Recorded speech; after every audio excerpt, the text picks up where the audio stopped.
আজকে আমরা নাম্বার সিরিজের দ্বিতীয় ক্লাসে আমরা কিছু অঙ্ক শিখব এবং এর আগে আমরা নাম্বার সিরিজের প্রথম ক্লাসে আমরা বেসিক ধারণা শিখেছি। আজকে আমরা যে অঙ্কগুলো এক্সামে আসে সেই অঙ্কগুলো একটু শেখার চেষ্টা করব। এখানে প্রথম অঙ্কটা বলছে যে 10-এর পরে 18 হয়, 18 থেকে যদি 51 হয়, 51 থেকে যদি 200 হয়, তাহলে তার পরের সংখ্যাটা কত হবে? আমাদের এই নাম্বার সিরিজের অঙ্কের ক্ষেত্রে আমরা যেহেতু প্রাথমিক ধারণা আমাদের প্রথম ক্লাসে আলোচনা করেছি, কেউ যদি প্রথম ক্লাস না দেখে থাকে প্রথম ক্লাস দেখে আসবে, তাহলে এই অঙ্কগুলো আরো সহজ লাগবে। এখানে দেখি যে দেখা যাচ্ছে যে এখান থেকে এটা আসছে কি করে, 10-এর সঙ্গে যদি 2 গুণ করি, তো 2 দুগুণ 20 বিয়োগ 2, তাহলে 18 হচ্ছে। এর সঙ্গে যদি আমরা 3 গুণ করি, 3 কত 54, 54 থেকে 3 বিয়োগ করলে আমার হচ্ছে কিনা 51। এখান থেকে যদি আমরা এটা দেখি, 51-র সঙ্গে যদি আমরা 4 গুণ করি, তো 4 গুণ করলে হয় 204 বিয়োগ 4।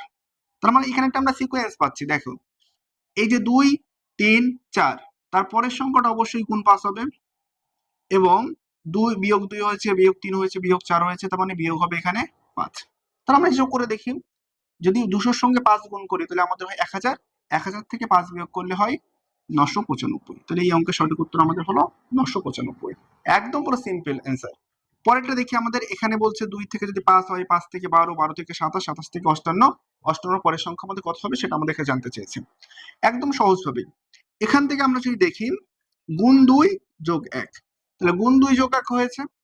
এখান থেকে এটা কি হয়েছে দেখি, গুণ 2 যোগ 2, এখান থেকে এটা কি হয়েছে 12 দুগুণ 24, গুণ 2 যোগ 3, এখান থেকে এটা কি হয়েছে 27 দুগুণ 54, তার মানে গুণ হয়েছে 2 যোগ হয়েছে 4। তাহলে এর পরের সংখ্যাটা আমাদের কত হবে? এখানে দেখো, এই ডিজিট গুলো কিন্তু আমাদের সবগুলো সেম আছে, এখানে 2 আছে, এখানে 2 আছে, এখানে 2 আছে, এখানে 2 আছে, তার মানে এখানে গুণ 2 হবে। কিন্তু এটা 1 করে বেড়েছে, 1 2 3 4, তাহলে অবশ্যই এখানে কত হবে? 5 হবে। তাহলে আমাদের 58, 58 দুগুণ আমাদের কত হয়? 58 দুগুণ হয়ে যায় আমাদের 106, 106 এর থেকে 5 যোগ করলে আমাদের কত হয়?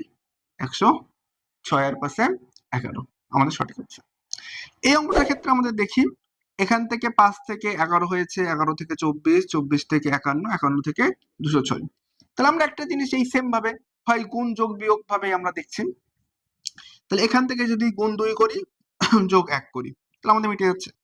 এখান থেকে যদি আমরা দেখি গুণ 2 যোগ 2, এখান থেকে এটা আমরা যদি দেখি তাহলে কত হচ্ছে এখানে আমাদের, গুণ যদি 2 করি যোগ 3, এখান থেকে এটা কত হচ্ছে আমাদের, গুণ যদি 2 করি যোগ আমাদের কত হবে, 1 দুগুণ 102 আর 4 106। আমাদের এই ডিজিট গুলো সবগুলো সেম আছে, গুণের সংখ্যাগুলো সেম আছে, তার মানে এখানেও গুণ হবে 2, কিন্তু এটা 1 করে বেড়েছে, 1 2 3 4, তাহলে এখানে কত হবে? 5 হবে। তাহলে আমাদের এখানে রাইট অ্যান্সারটা কত হবে? 106 দুগুণ কত হলো? 212, আর 212 আর 5 217 আমাদের রাইট অ্যান্সার। এখানে আমরা দেখি এইটার থেকে এটা হয়েছে, এটার থেকে এটা হয়েছে, এটার থেকে এটা হয়েছে, এটার থেকে এটা, তাহলে আমাদের পরের সিরিজটা কত হবে সেটা আমাদের কাছে জানতে চেয়েছিল। তাহলে আমরা কি নরমাল কোন সিরিজ এটা আনতে পারছি? দেখি, নরমাল সিরিজে তো আসছে না। একের সঙ্গে যদি 2 গুণ করি, গুণ 2 হয়েছে, এখানে গুণ 2 করলে তো 4 হতো, তার মানে আমাদের গুণ 2 এই সিরিজটা আর খাটছে না। তাহলে এখানে একটা সিরিজে করা যায়, দেখি সেটা, এটার সঙ্গে এটা হচ্ছে কি, গুণ 1 যোগ 1, এটা ভাবে হচ্ছে। এটার সঙ্গে এটা যদি আমরা দেখি, গুণ 2, 2 দুগুণ 4, 4 দুগুণ 8, মানে যোগ 4 করতে হচ্ছে। এটার সাথে আমরা এটা যদি দেখি, গুণ 3, 3 8 24 যোগ 9, আচ্ছা এই তো হয়ে গেল। তাহলে এটার সঙ্গে যদি আমরা এটা দেখি, গুণ 4, তার মানে 132 যোগ 16, তার মানে এখান থেকে এটা কি হবে, এখানে গুণগুলো 1 করে বেড়েছে, তাহলে এখানে গুণ 5 হবে, যোগ এখানে 1 4 9 16। আমরা আগের দিনে অঙ্কের ক্ষেত্রে একটা জিনিস বলছিলাম যে অঙ্কগুলো করার ক্ষেত্রে বর্গ সংখ্যাগুলো শিখে রাখতে হবে, 1 থেকে 20 পর্যন্ত শিখলে ভালো হয়। তাহলে নর্মাল অঙ্ক করার জন্য 1 থেকে 10 পর্যন্ত অবশ্যই শিখতে হবে। দেখা যাচ্ছে যে এই যে 2 9 16 এগুলো সব বর্গ সংখ্যা, তাহলে এখানে 16 পরে যোগ করবে কত? 25। তাহলে আমরা গুণ করে দেখি কত হয়। 148 এর সঙ্গে 5 গুণ করলে কত হচ্ছে? 5 8 40 এর 0, হাতে আমার 4, 4 5 20 আর 4 24, হাতে আমার 2, 5 একে 5 আর 2 7, আর আমাদের 25 যোগ করতে হচ্ছিল, তার মানে আমাদের 25 যোগ করলে হয়ে যাবে 5 6 7, তার মানে 765।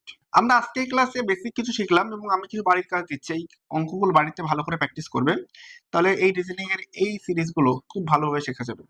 এবং রিজনিং এর এই সিরিজগুলো যদি ভালোভাবে শেখা যায়, রিজনিং অঙ্কগুলো কিন্তু প্রত্যেকটা পরীক্ষার ক্ষেত্রে মানে ম্যাক্সিমাম পরীক্ষার ক্ষেত্রে থাকেই থাকে, চাকরি পরীক্ষার তো প্রত্যেকটা পরীক্ষার ক্ষেত্রে থাকেই থাকে।